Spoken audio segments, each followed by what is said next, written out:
Now, I'm joined now by the New South Wales Energy and Environment Minister, Matt Kean. Matt, welcome to the program. G'day, Sherry. Thanks for having me. Now, the New South Wales Deputy Premier, John Barilaro, has said that not enough backburning and hazard reduction was done and that this has been a really significant contributing factor to the bushfires that we've seen over the past couple of weeks. You are the Minister in charge for the Department of Environment. What's your response to this? Well, can I firstly say, Sherry, there are 61 fires still raging across New South Wales. 32 of them are out of control. So we've got hundreds of men and women on the front line defending property and people right now, including National Parks and Wildlife staff. So now is not the time to be pointing the finger at blame to my agency or any other agency for that matter. We've got to all pull together and focus on keeping people safe. And that's exactly what's happening right now with our National Parks and Wildlife staff right out there on the front line, defending properties and people for fires that didn't start on parks in the first place. So there'll be plenty of time for point scoring and blame games after the fire threat has passed. That time is not yet. We'll do a review and we'll make sure we take on board the learnings from that review, and if we can do things better, we absolutely will.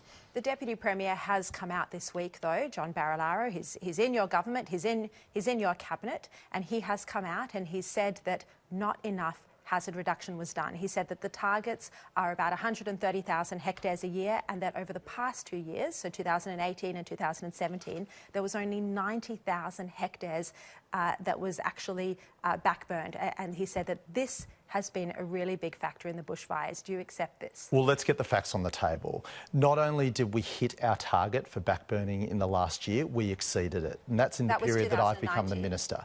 So we've exceeded our targets. Well, what about 2017 and 2018? Well, what we know is that hazard reduction is a critically important way that we manage our national parks. We have targets that we try and hit on a rolling 5-year average. But it's not just the targets. We need the windows of opportunity to be able to do the prescribed burning. So if the weather conditions don't allow us to do it, then it can't be done. What I do know is that we've hit a target for this year and we've exceeded it. So the National Parks and Wildlife Service are doing their bit to keep people and property safe in New South Wales. In fact, National Parks and Wildlife have contributed 75% of all hazard reduction operations in the state of New South Wales. That's more than every other government agency combined. We've done backburning or hazard reduction for 137,000 hectares of national parks this fire season, and that's a good thing. But if there's more to do, then we'll absolutely do it. 1.9% of all bushfire land. But it's not about the quantity of hazard reduction that's undertaken. It's about the risk that we've done, where we've done it. So what we do is take a strategic approach to hazard reduction to focus on protecting people and property and key environmental assets. Why weren't the targets met over the past 2 years? Look, there are a range of reasons. What we do know is that there are windows that you have available to you to do hazard reduction.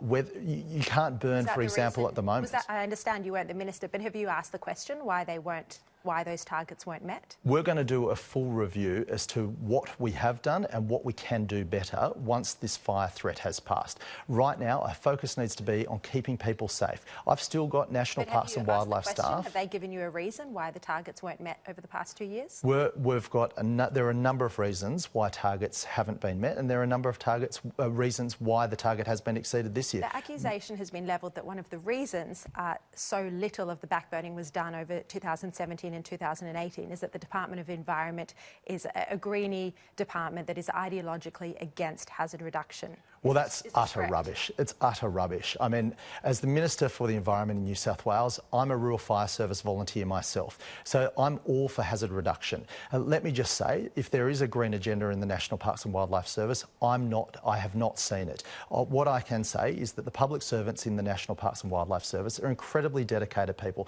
and that's demonstrated by the fact that they're out there tonight on the front line defending people and property for fires that didn't start on parks and aren't currently burning on parks. So let's have a look at the current fires that we have, 60 or 61 fires, and those that have already extinguished as well. To your knowledge, from the investigation so far, what were the causes of the fires? It's too early to say at this stage. Obviously, we're trying to manage what has been a catastrophic event. Those fires are still ongoing. There'll be plenty of time for a review once the threat has passed. Right now, our focus needs to be on keeping people safe, and that's exactly what the National Parks and Wildlife Service are doing.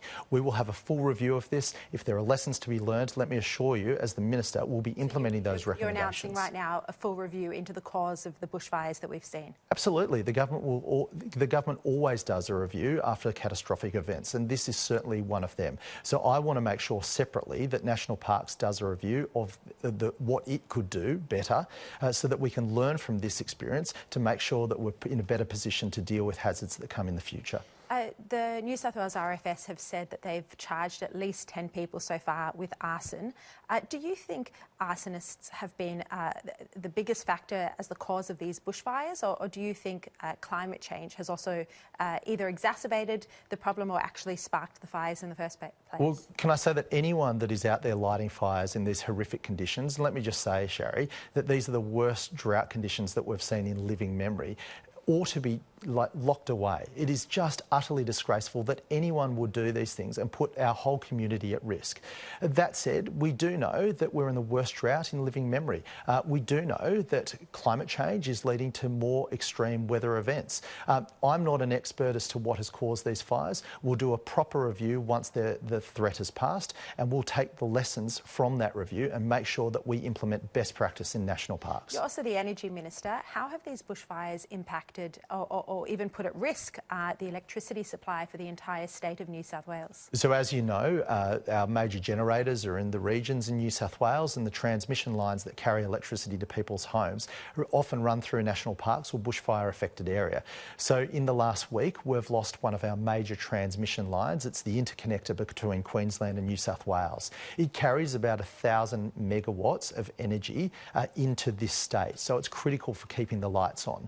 So we lost about 12 poles, the infrastructure that delivers that electricity into New South Wales. I'm pleased to say that the teams have been out there, they've repaired the situation, but we're not out of the woods yet. We're keeping a watching brief. My focus is not only on ensuring that we keep the lights on in New South Wales, but we keep the infrastructure protected so that families businesses in New South Wales can continue to operate. You're also in charge, on a slightly separate topic, of overseeing the transition from coal-fired power stations to other sources of power. What does that look like? How long into the future are we still going to have coal-fired power stations in New South Wales? Well, hopefully for a long time into the future. Coal is going to be a critical part of our energy mix. Certainly we have 5 coal-fired power stations operating in New South Wales. The youngest coal-fired power station is expected to come to the end of its technical life in 2042. And we need to make sure that those power stations are able to continue to operate. But in the meantime, there are new technologies that are becoming available that not only deliver reliable electricity, they deliver affordable electricity that is also clean.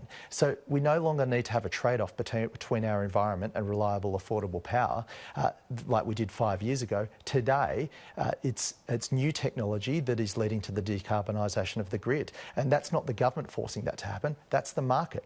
The cheapest way of delivering electricity into the system today is firmed renewables.